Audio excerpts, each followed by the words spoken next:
nama saya Ismi Nur Fitriani, NIM 180801669. Di sini saya akan menjelaskan tentang apa sih itu komunikasi. Jadi, komunikasi itu kegiatan perilaku atau kegiatan penyampaian pesan atau informasi tentang pikiran dan perasaan. Di dalam sebuah komunikasi memiliki unsur yang paling utama dalam komunikasi adalah sumber informasi. Tanpa sumber informasi tersebut, tidak bisa berinteraksi atau melakukan komunikasi secara balik. Jadi, unsur yang paling utama adalah sumber informasi.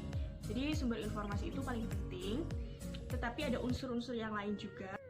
Di antaranya ada komunikator, pesan, sarana komunikasi, ada komunikan, ada umpan balik, dan ada dampak. Selanjutnya ada syarat-syarat komunikator yang baik. Syarat-syarat komunikator yang baik itu mampu mendengarkan dan menyikapi dengan baik, dan yang kedua menyampaikan isi pesan tersebut yang akan disampaikan sehingga pesan tersebut mudah dipahami dan diterima oleh si pendengar. Dalam komunikasi itu sendiri memiliki efek komunikasi itu sebagai pengaruh yang ditimbulkan oleh komunikan. Jadi efek komunikasi itu di sini ada 3. Yang pertama efek kognitif, yang kedua efek efektif, yang ketiga efek konatif. Apa sih itu efek kognitif? Efek kognitif hubungan dengan hal baru yang diterima oleh receiver dan komunikator. Sedangkan efek efektif itu perilaku di mana individu mempunyai kecenderungan suka terhadap apa objek.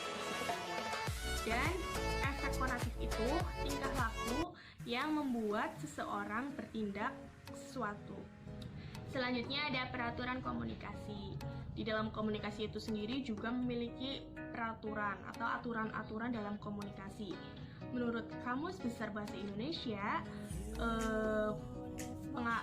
komunikasi memiliki peraturan yang ketentuannya mengikat sebagai panduan, sebagai tatanan, dan kendali tingkah laku yang sesuai dan diterima ketentuannya yang mengikat.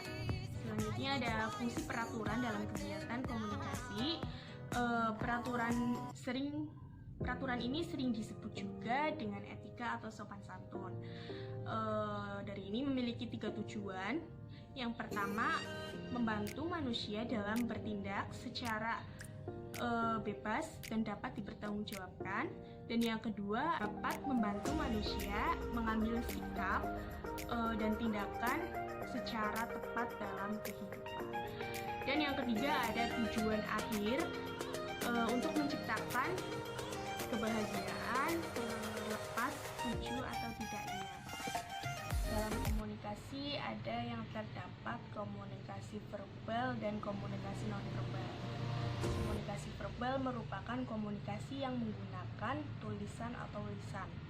Jadi komunikasi bentuk verbal ini membutuhkan berupa bahasa yang outputnya berupa ucapan atau tulisan kata-kata. Contoh dari komunikasi nonverbal ini seperti pidato, rapat, atau berinteraksi dengan media sosial, dan membaca novel atau menulis surat. Itu termasuk contoh dari komunikasi verbal. Selanjutnya ada komunikasi nonverbal. Komunikasi nonverbal ini merupakan komunikasi yang diungkapkan melalui tanda atau lainnya yang tidak memakai bahasa. Jadi, tapi menggunakan objek-objek atau komunikasi dengan gerak sebagai isyarat atau tanda. Misalkan tanda seru berarti artinya itu perintah. Jadi tidak atau melalui gerak tubuh. Tujuan dari komunikasi nonverbal ini untuk menyediakan atau memberikan informasi, mengatur alur suara, percakapan, mengekspresikan emosi atau menggambarkan pesan dari verbal. Di dalam komunikasi juga memiliki norma.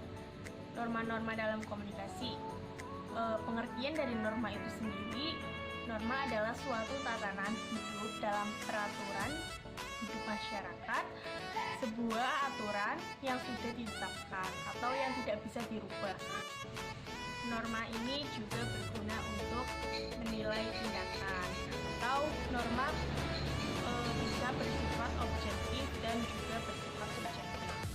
Norma yang bersifat objektif yaitu norma yang dapat ditetapkan secara langsung, dan norma yang bersifat subjektif yang memiliki sifat moral. Setiap norma mempunyai aturan-aturan sendiri dan memberikan sanksi bagi yang melanggarnya. Contohnya norma agama. Norma agama itu perilaku sesuatu dengan agama, yang berhubungan dengan agama, atau yang bersangkutan dengan peraturan agama tersebut dan dapat diberi sanksi yang sudah ditetapkan.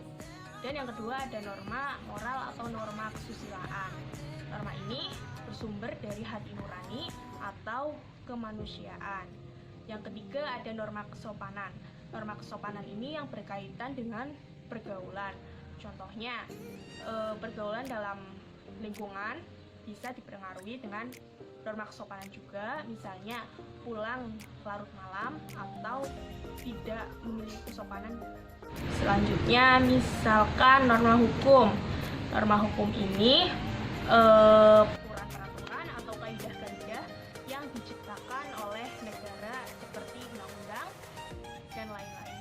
Sekian dulu dari saya. Apabila ada kesalahan dalam penyampaian materi ini, mohon dimaafkan. Wassalamualaikum warahmatullahi wabarakatuh.